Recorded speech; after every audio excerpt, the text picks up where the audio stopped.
welcome Leda Gliptis. Hello, everyone. I'm your anchor for today. I'm Leda Gliptis, so I'm not actually the main event. So thank you for the applause. If you were with us this morning, it's a bit of a gear change now. We're going to start focusing on business model innovation, which is the topic of the day. If you weren't here with us, welcome. We have an amazing agenda for you today. Immediately after my very quick intro, we'll be looking outside our industry for inspiration on how we can tackle change, on how we can tackle the big challenges that innovation presents us with. We'll be looking at the health industry for inspiration and guidance in a fantastic conversation. After that, outside of this room, future of money, big debate, please join us there.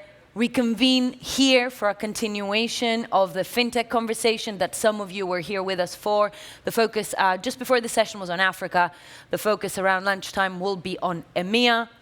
And then again, back onto business model innovation. We will have looked at healthcare just now. What can we learn from an industry that is, if anything, more regulated than ours, more fraught with implications for people's personal lives? We will then be looking at platform businesses. We keep talking about banks becoming platform businesses. What does that look like? We'll be hearing from a successful platform business on what that felt like, what the challenges were, and what the opportunity actually looks like. We'll be learning what UX really means from one of the iconic businesses in the space and trying to translate that to something that is meaningful and useful to us. And then there'll be a big debate for the bankers in the room. Is this fintech thing actually worth the money you're pumping into it? An amazing day with a focus mostly on learning. As always, Inner Tribe tries to bring to us things that we haven't necessarily thought about before. Historically, it's been about new companies, new ideas, new technologies. Today, it's all about how others have tackled challenges. So we'll have an industry expert from outside our industry and an industry expert being the voice of our industry, engaged in fantastic conversation. And we will start with my absolute favorite of the day, a deep dive into the healthcare industry. David Dabb, if I could ask you to take the floor and take us through. Good morning, everyone. You know, as bankers, we know that we have to change, right? We have to change. I mean, facing like new regulation, new technology, multiple changes in RT, we know that we have to change at the level of our own institutions, but also across institutions at system levels. Right? And we're at cyber here, if you think trade finance and things like that, you cannot change even at institutional level. It's across the system, right? I mean, I don't know if it's a good news or a bad news, but we are not alone in that situation. You know, other sectors face similar challenges. And healthcare is an example. So I'm quite excited that Mark in a moment will share his own experience. And we are very fortunate to have him here today because he brings more than 30 years of experience in this sector and changing that sector as a leader, being a CEO, being an advisor. And I think we can learn really a lot. Maybe a few words regarding healthcare. Obviously, it's very interesting because it's a very difficult sector to change, right? It's notoriously difficult to change hospitals, doctors in hospitals, so we can learn a lot out of that. Also, the stakes are very high, you know. I mean, it's about life and death sometimes. Some of you are probably not from the US. Mark brings experience from the US. As you will see, despite the fact that the health system is organized different way in different places of the world, Europe, and even within Europe, UK is not the same as France. Obviously, the learnings and the challenges are pretty similar, so I think we can all learn a lot. So without further ado, Mark, why don't you take us through your experience and the challenges of your sector? Thank you very much. Thank you. Well, it's a privilege to be here, and maybe just to set the context. As David said, I had the opportunity to serve as the CEO or the COO of 3 different health systems over my career. And health system is a term that we use in the United States. It really means large groups of doctors, physicians, home health care agencies, clinics. Everything's all kind of under one corporate umbrella. So that's the entity that I worked for as CEO or COO. And I want to take you back to 2008 for one of those health systems that kind of started my journey on transforming healthcare. At Fairview Health Services, it's a $5 billion annual revenues organization in the Twin Cities, Minneapolis, St. Paul, Minnesota. We had just finished a large negotiation with one of our large commercial payers, insurance companies. And it was a typical negotiation. They wanted a 10% drop in rates, and we wanted a 10% increase in rates. And the whole structure is based on volume. So it was a price per unit that we delivered to patients. Well, we finally settled on this, had a celebratory dinner, and the CEOs were sitting around celebrating that we had a successful negotiation. And suddenly they looked at each other and said, you know, I don't think we did anything other than rearranging the deck chairs on the Titanic. We negotiated a new deal that was really just based on doing more volume and not really bringing more value and helping to decrease the affordability of healthcare to our community, to our patients that are our customers for healthcare. So that was kind of a pivotal moment in my career where we then set about on a journey to say, what can we do to change the way things are happening? So it's kind of all in the context of a broader environment of healthcare, of lots of different things happening in healthcare, in the healthcare environment. Next slide, please. The healthcare environment is rapidly changing in the United States. You see lots of things happening on the regulatory front with healthcare reform. Many of you have heard of Obamacare or the Affordable Care Act. This is a new law that was passed in 2010 that really began to say we're going to begin paying more for quality and outcomes and not just paying for doing more things. And it's particularly relevant for U.S. health systems. 50% of our business as health systems, again, these businesses with doctors, hospitals, everything all together, 50% of our business is Medicare for the elderly. So it's our largest customer, if you will, and the government now is regulating how we care for those patients in a whole different way. Foundational to the Affordable Care Act is something called the Triple Aim.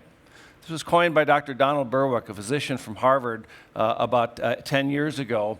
And he basically has a fundamental premise, and he was the CMS administrator, the administrator of Medicare when this was enacted, that says if you focus on improving the quality, if you focus on improving the experience of care and reducing the variability that occurs between patients that are out there, you end up getting a better and lower cost of care. Think about your own care. How many of you in the audience, maybe in the U.S. audience, how many of you are totally satisfied with your cost, quality, and experience of care that you get from your physicians? Not too many hands are up. How many in the audience have perhaps a story, something that's happened to them, to a loved one, to a colleague, where something went wrong in healthcare, something got missed, something didn't go the way you expected? Raise your hands if anybody has a story. Several hands up in the air. Sometimes we don't like to talk about those. There's a lot of medical errors that happen in the industry, and it's concerning. But maybe on a last note, how many of you in the audience are paying more out of pocket today for your health care than you did 5 years ago? About half the room.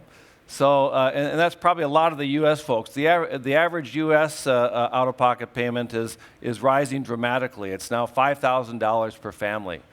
So significant out-of-pocket expenses from these for health care.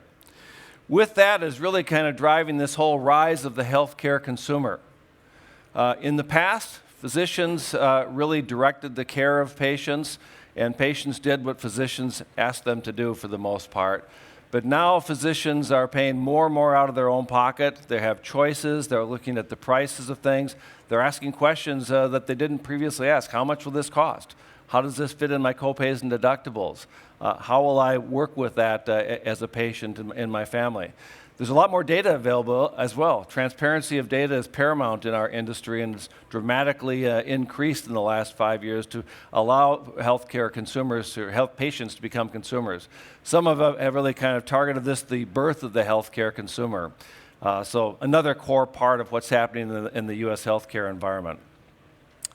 Another big change in my career is back when I started 30 years ago, all the physicians were independent. They had their own private practices. They hung up their shingle and were family doctors or cardiologists or specialists. And today, more than half, approaching 2/3 of the physicians in the United States have become employed by the health systems. Why is that happening? Well, physicians are looking, number one, to seek a little shelter from the storm. It's very challenging within the practice of medicine from an economic standpoint. Even as I talked about the healthcare reform, the Medicare healthcare reform is dramatically decreasing the payments, almost by 10% over this decade, to physicians and hospitals and others. So they're challenged economically as physicians. But frankly, as a health system, my interest in employing physicians was really to say, what can we do to align the interests between the physicians and the health system, the hospitals, the clinics, the home health care agencies, everything else that's part of our health system?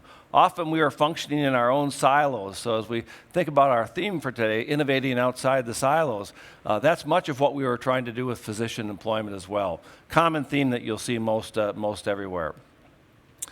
Another theme within the U.S. healthcare industry is mergers and consolidations.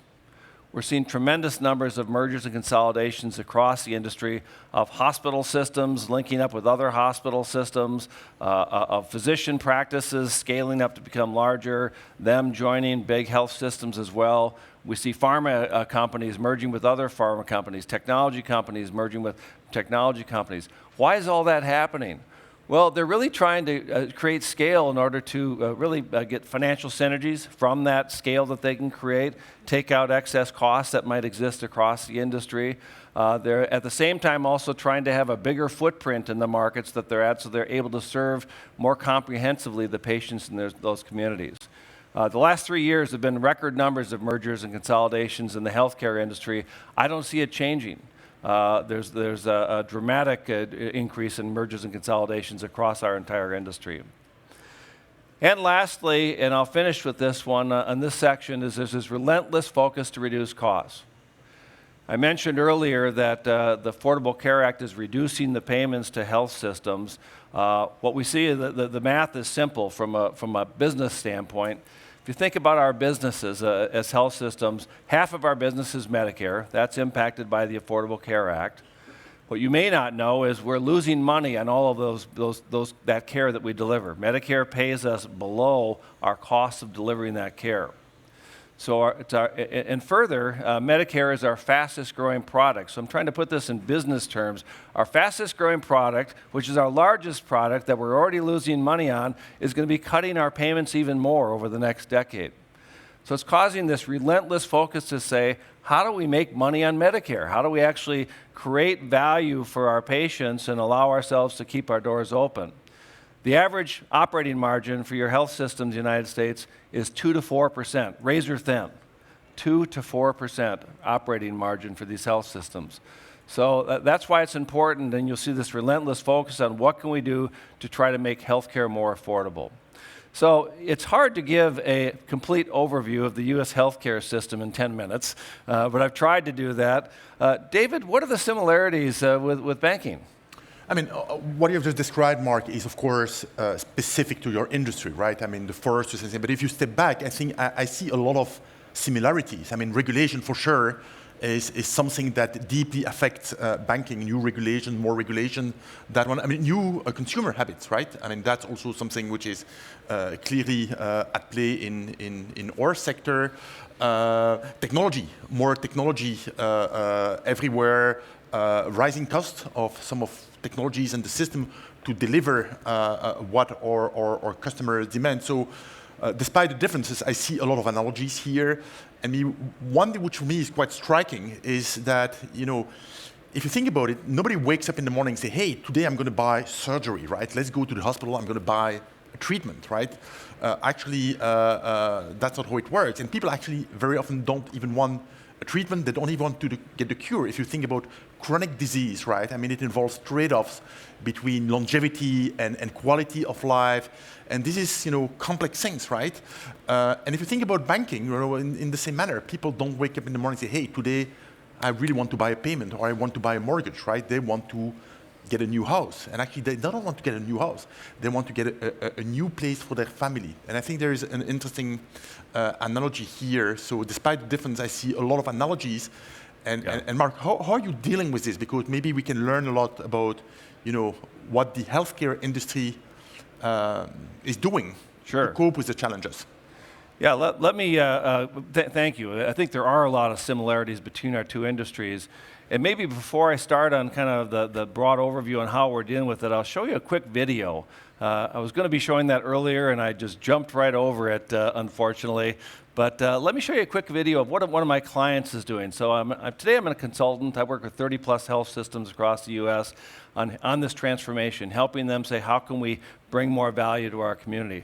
This is Advocate Healthcare in Chicago, Illinois. It's one of the larger health systems in Chicago, but this might give you a good picture of what they're all about.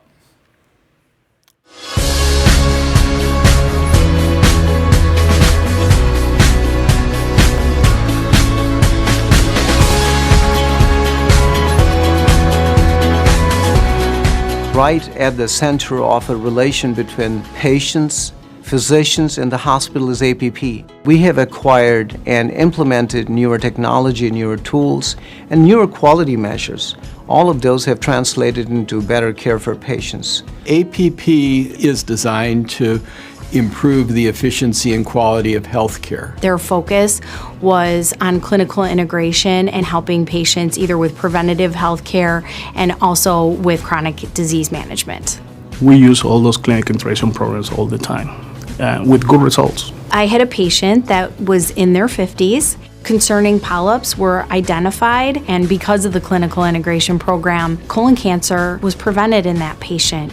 APP has been successful because we've had strong physician leadership. Today, there are over 150 physicians who participate in various aspects of our governance. We are 5,000 strong physicians, and we are well coordinated. Our efforts are very energized by APP support.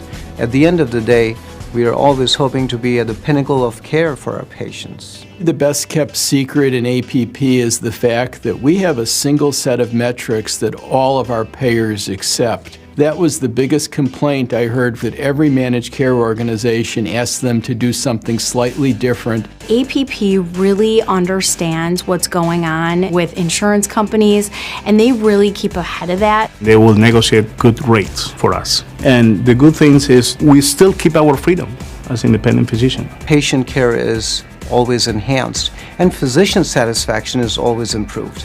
We were looking for a good partner, and APP is the right partner for us. APP wins hands down over any similar organization in our marketplace. I'm very proud to be part of an organization that's held out nationally as an example of how physicians and health systems can collaborate to improve the outcomes for their patients while creating high-quality, efficient health care, hence a real value proposition.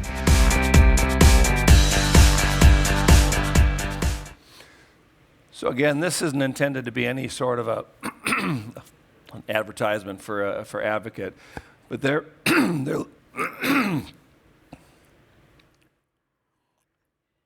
they're leading this change in the United States, and it's a really positive thing. So what are some of the strategies that these organizations are commonly using across the United States? Well, the first one is this focus, and you heard it in the APP video there, this focus on improving quality and outcomes.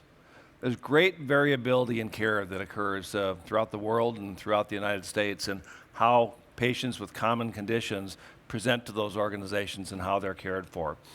One of the things that is really core to this improving quality and outcomes is refocusing our aim and placing the patient at the center of everything that we do. You would think that we do that, generally speaking, but when I go back to my career as a health system executive and running a large health system, if you will, I would say to my community that we were there to improve the community of the health, improve the health of the communities we're serving, and that was the mission of the organizations that we said we were doing. But when I looked at my behaviors as a leader and of my leadership team, we were much more about putting heads in beds and recruiting high-flying doctors that did profitable procedures to our health systems that were good for the financial vitality of our system. And we weren't so much about putting the patient at the center of everything we do. So this is part of what we're doing, and it starts with changing the care.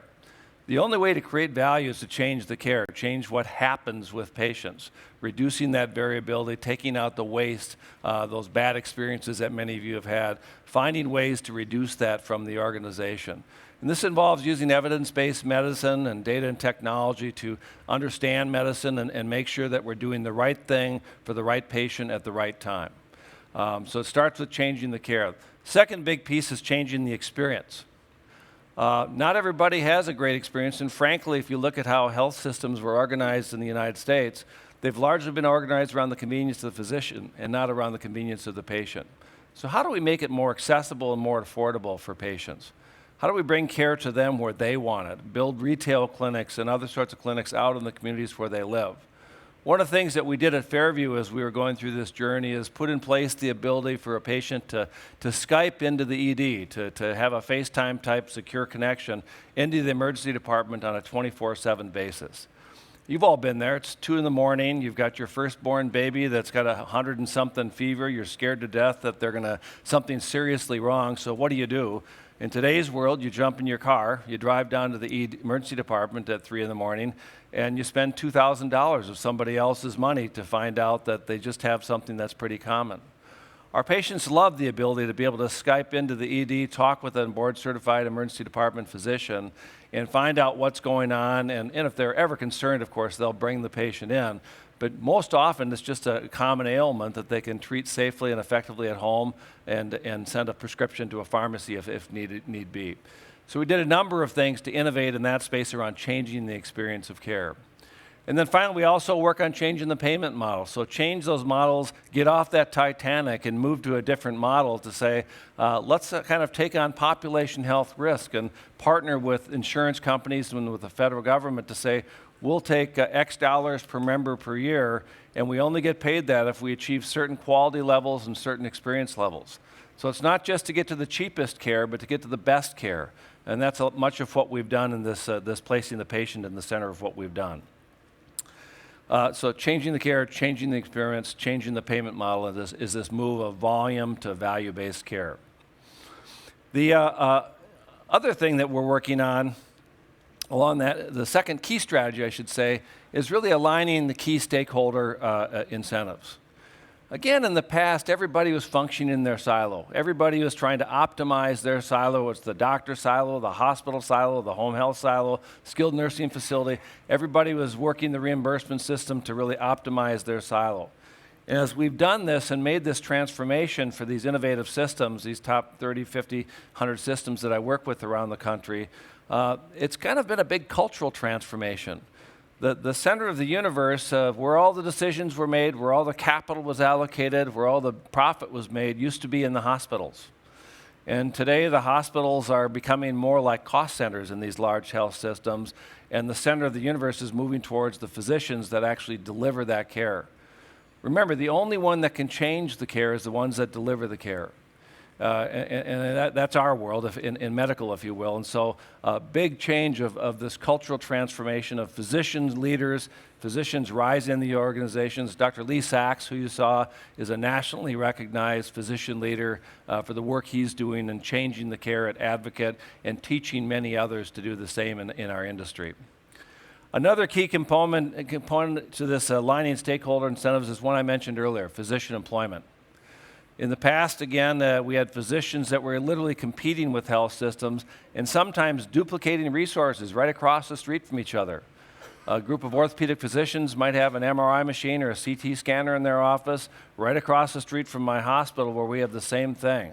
Let's partner together, align our interests, and not compete for how we do those scans, but actually do them for the right patients at the right time and not overutilize medical scanning.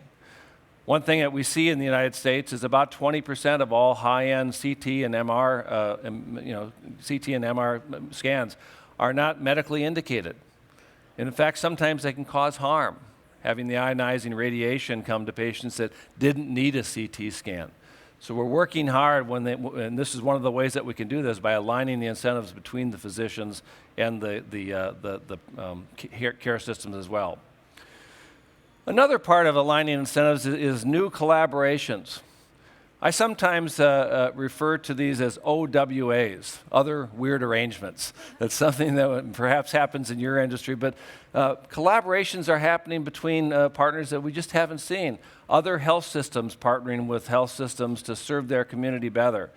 In Wisconsin, actually, another state in the United States, statewide, there's about 28 health systems that are working together to say, what can we do to lower the costs, improve the quality, and improve the experience for our state? And so there's a lot of collaboration happening at a system level. There's collaborations with small med tech startups and others that are being brought into our organization to see, is there a different way we can do this better? In a sense, we're trying to re-engineer our factory, re-engineer the way we do our work, the way we deliver our care to create a higher value, lower cost, higher quality, better experience product for consumers. So we're seeing a plethora of collaborations happening across our industry. And then I'd say fundamentally the shift in our business model, if you think about healthcare as a business model, in the past we did mergers and consolidations to get bigger, to leverage better prices on our supplies, buy hip implants and cardiac pacemakers at a lower cost, leverage better pricing from our payers, get higher rates from our insurance companies, from United Healthcare and Cigna and Aetna, Anthem, those kinds of organizations. But now the model is changing. It's shift, instead of by grow by being bigger, we grow by being better. If we deliver a better product, a higher quality product that customers actually want, not have to have, but actually want, we're going to keep growing. Word of mouth amongst consumers about the experience that they're having, the Yelp reviews that they post on social media about us in the press, those are all impacting how patients are perceiving their care from us. So that's a big part of what we're trying to do, is grow by being better as a health system. And the last key strategy that I would lay out there for innovation is changing these organizations' structures to break down the silos. Banking probably doesn't have any silos, but we have a lot of silos inside of hospitals and health systems that I talked about earlier. So in addition to aligning the stakeholder incentives, we're looking at how do we align our products and services to really meet customer need. Are we organized the right way? Do we have the right digital platform to serve our patients on an enterprise basis? Do we have the right sites of care? How often when you're looking for care, do you have to drive downtown to a hospital or a health system to get your care versus having that care either available to you in your community or available to you on your phone? These are the sorts of things that we're trying to do, is to say, how can we really design our products and services so that they're made and designed for customer need? Another key element of this breaking down these organizational silos is it really needs to be C-suite led. And this is something that I learned years ago as we were going through this. You think about it, you step back from it all. Why are we at where we're at? Well, it's been a very successful run on volume. We've been driving more volumes for 30 years, since the enactment of Medicare in 1965. The U.S. economy's been on, healthcare economy's been on this kind of a rate. We're now at 18% of GDP. And in order to break that, we need to change the way we do things. Well, most of the leaders in our health systems grew up in that system, that old system. And so what we found when we're in the middle of this transformation, I led this as part of Fairview, there's all sorts of things that says, I'm not real comfortable with this new direction we're going. Let's go back to the way we did things. That's where my comfort zone is as a leader. And we found we really needed to lead that from the top, drive that down into the organization, and have a firm commitment to the change, the organizational change that we're seeking to enact across our organization. And then the last part of that then is really saying we need to change our overall operating model from a holding company model to an operating company model. I often kidded when I was leading health systems in the 90s and the early 2000s. If you looked at our strategic plan, you basically took the strategic plans of each of the entities of our health system, each of the 5 hospitals, each of the home health, everybody else. You put all those plans in a binder, and we called that our strategic plan. They weren't really aligned and integrated across the organization. And today we're moving to a much more operating company model where we're centralizing decisions around strategy, capital deployment, and the direction our organization is taking from a centralized strategic vantage point. In simple terms, and this is something I led in an Indianapolis CEO role that I had, we moved the organization from having 8 emergency rooms that functioned at 8 hospitals to having 1 emergency room that functioned the same way at all 8 hospitals. And when you went to that emergency room as a patient, you could expect the same care protocols, the same experience, the same co-pays and deductibles, the same quality outcomes, the same clinical experience that you might have as a patient. There's a lot of variability, and so that holding company to operating company model is something that you'll hear a lot across my industry. So with that, I've covered a lot. I've covered a kind of an overview of the US healthcare industry, 6 key trends that we're talking about in that space, 3 strategies for innovation, focusing on improving quality and outcomes, aligning stakeholder incentives, and changing these organizational structures to break down the silos. David, what are the similarities between these strategies in healthcare and banking? No, I think there are a lot of things we can draw right from this, and things we could think in a different manner in our own sector, like banking, financial institution. And while you were explaining that, I took some note, at least what I would take home, and that would make me think maybe in a different manner. I mean, the first one is really the focus on outcomes, right? And measuring outcomes. And I think that the medical sector, the healthcare sector, does a much better job than banking at having a focus and measuring, defining and measuring outcomes at the level of the patient, at the level of the doctor that delivers the treatment. I mean, does it bring the outcomes? At the level maybe of a unit, like a surgery room, at the level of an institution, do we deliver the outcome? And we in banks, of course, we do measure things. We do sometimes NPS, all that thing, but I think we could go much, much further to actually define what we mean by outcome and making sure that we measure and that through measurement that we improve, right? I mean, how many of a customer in wealth management have the right portfolio, right? The portfolio they need, the portfolio that is efficient, and things. I think we can do a lot better in terms of outcomes. So that's one of the learning for me. Another one I noted is really, it's close to that, but it's also delivering to the clients what they really need, what they really want, right? And here, there's a tension between 2 different things which seems to be contradictory, but actually are not, and needs to be blended together, which is this notion you like to remove variability, right? Variability is typically bad, right? If there is a best way to deliver treatment, it has to be delivered that way.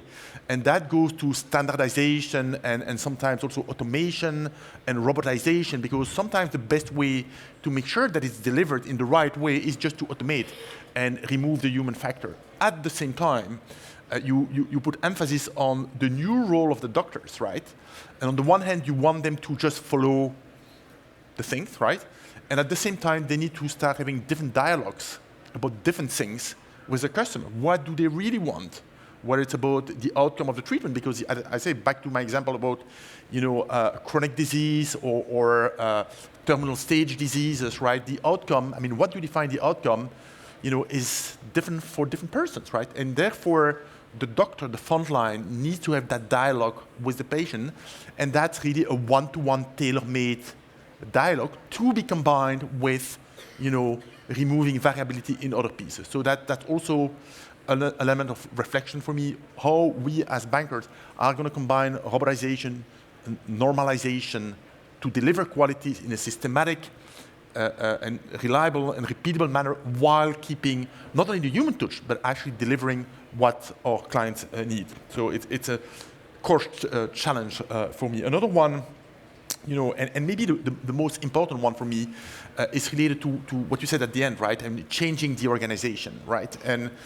And the analogy that comes to me, right? You said, well, it has to be led from the top. For me, this is the most important challenge, right? And the analogy, which is maybe a medical analogy, is that if you want to do something new, let's say in a bank, right? You want to innovate, you want to do a new business model, new ways of doing things. It's not going to happen unless you deal with the immune system of the organization, right? Every organization has an immune system, and it is absolutely important. You don't want people to improvise in brain surgery, right? You don't want them to experiment new things in an uncontrolled manner. The same applies to banks, right? You don't want people to deviate from processes when they deal with 100 million tickets, right? You just want them to follow the process, right?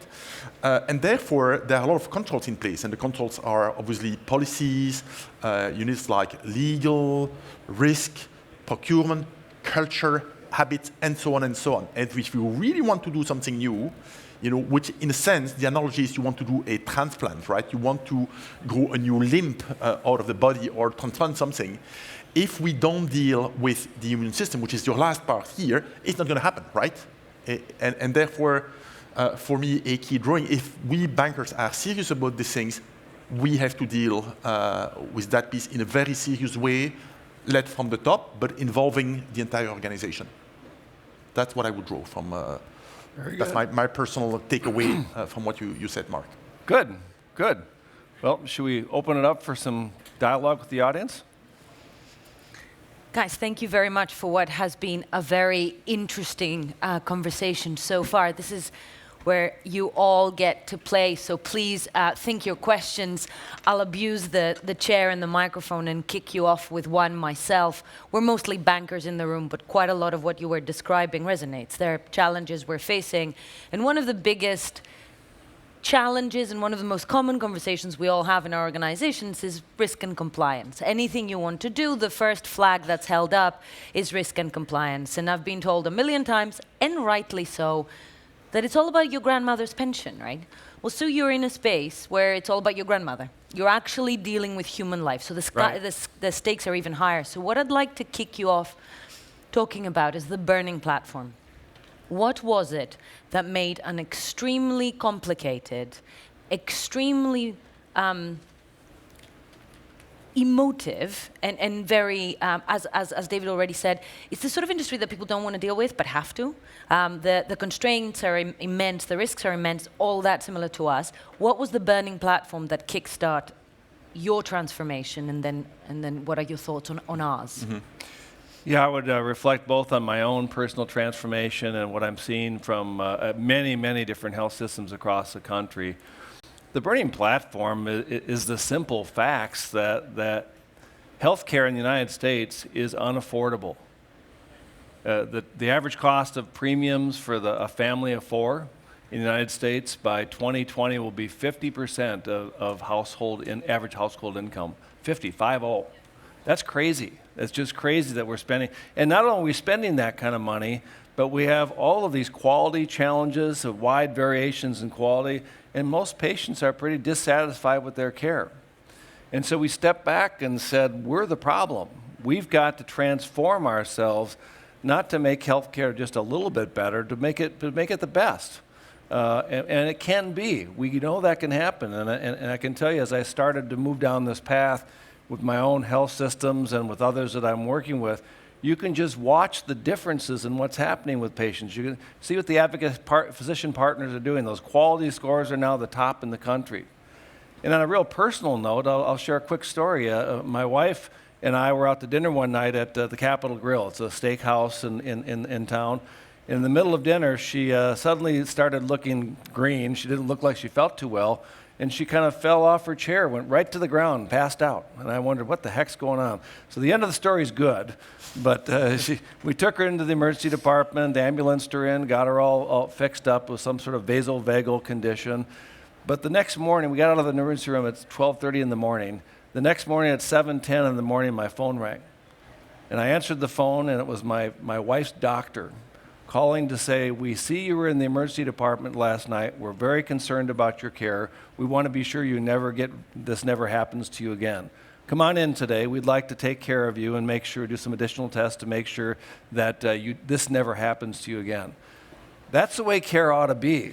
That's the way care should be. And of course, dumb me, I look at that all, and I even put those systems in place to let the doctors know who was in the ED the night before.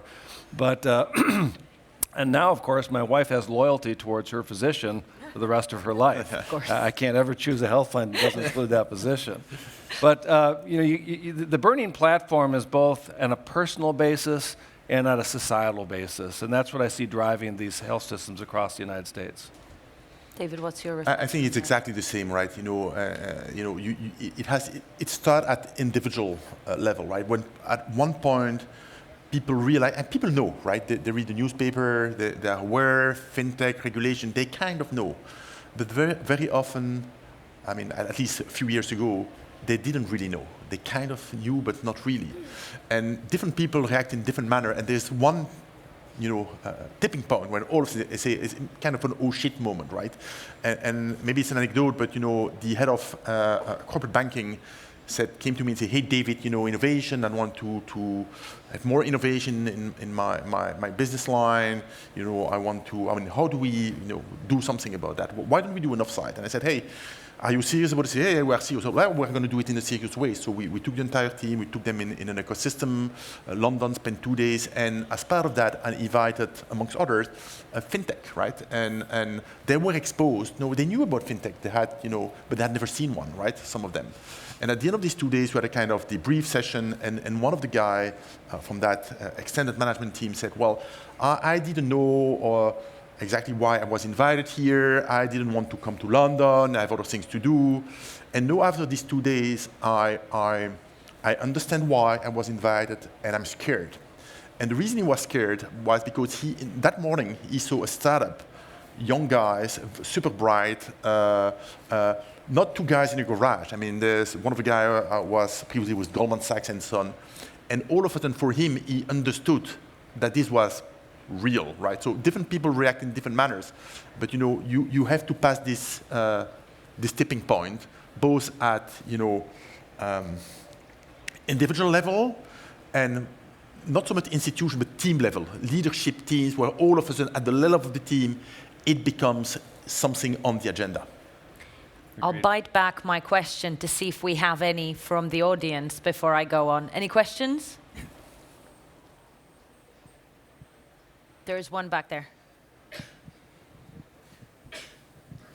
Gentlemen, you both have mentioned that change starts at the individual level. How do we then start to build community, or what are some practical, tactical tips that we can do to build community and have them adopt change and then take that to the organizational level and create a society or social systemic change? But if it starts with us as individuals, what can we do to then enlist people in the cause? I'll jump in if you'd like. It reminds me of many of you have probably read the book by Simon Sinek's belief in the next 5 years the federal government's going to step in like they have in many other industries and regulate the data, regulate how we use the data, how we define the data elements to allow us as consumers to have interoperability of that data across the country. So to me, that's something that will get fixed, but it's going to take a lot of time and a lot of politics to get there. The broader piece is how do we function across broader regions. Let's say the data is available. Let's say any emergency room that you go into or any doctor's office you go in, they've got full insight into your medical history. How do the financial models and the payment models line up with these broader aspirations that we have as a health system? That's part of the federal debate that we're having on whether we go to a single payer model across the United States, like many around the world have done, or to a single payment model. So many multiple payers, but we all get paid the same way.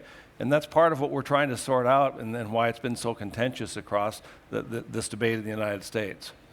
I guess the third piece that I would add to that is we don't just do things to patients, patients do things to themselves.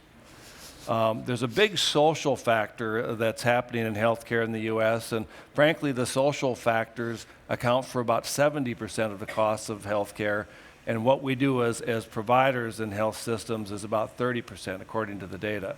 So how do we get behind that? How do we have Joe 12-pack a night not be Joe 12-pack of beer a night and kind of systematically taking down their health? How do we get them engaged and activated in their care to take some different models? How does social media play into that? Those are things that we're working on, both on the social factors and then how do we align the payment models to support that future that you talked about. Thank you for that. We have about a minute left, so I'm going to throw a final question and invite everyone to wait around and ambush you if they have additional questions. But as we're coming to an end, the beginning of this journey is hard, and you don't need to talk us through that because we know we're all somewhere in the middle, which is the stickiest bit. And when you talk of a success story, it has the effect of a montage. It fits together. Of course, it was all going to work out that way, but there was a moment when you were running the two worlds in parallel, and I think that's where a lot of us are in our organizations, where the old world and the new world are coexisting, and their needs are at odds, and the demands on time and budget are at odds. With about a few seconds each, would you leave the audience with? I would leave the audience with it takes leadership courage. To change those business models and to move from one model to the new model, you got a foot in both worlds. I'm from Minnesota, and I would say I've got 1 foot on the dock and 1 foot on a wobbly canoe. And I know I need to get into that canoe. If I go too fast, I get real wet. And it takes courage to kind of lead your organization and have conviction to that new future that you're going to. David? It's exactly the same. I think it's the courage, the determination, the persistence.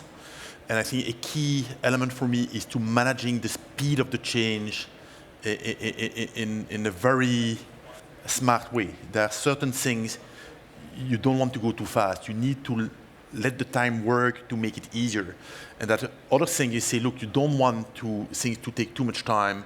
When it gets politics, when there's asymmetry of information and so on, you need just to get through it, right? You cannot go like in one way because then you antagonize everything, but you need to go it over. So there are a few things you need to get them done in a few months so that people don't entrench themselves in it's like any change management program, right? The speed of managing the speed is for me, plus the determination are key in those exercises. Thank you. Gentlemen, thank you very much for the insight and for your time today. Please stick around because I'm sure there'll be more questions, but for now, thank you very much. Thank you. Right, thank you for being with us. Please stick with the InnoTribe program today. It's Future of Money straight after this. Please take time and a little sticky and rate the sessions on the columns on the way out. It helps us make the program better year on year. The next session is not in this room, so if you want to be a part of the Future of Money, it's in the plenary room, but we will be back here with FinTech Hubs straight after that. If you're enjoying the coffee, and I'm sure you are, I can see the cups, please donate $1 or $2 for Save the Children on the back of the earthquake in Mexico. Every dollar goes a long way, and we appreciate your support. Thank you very much, guys.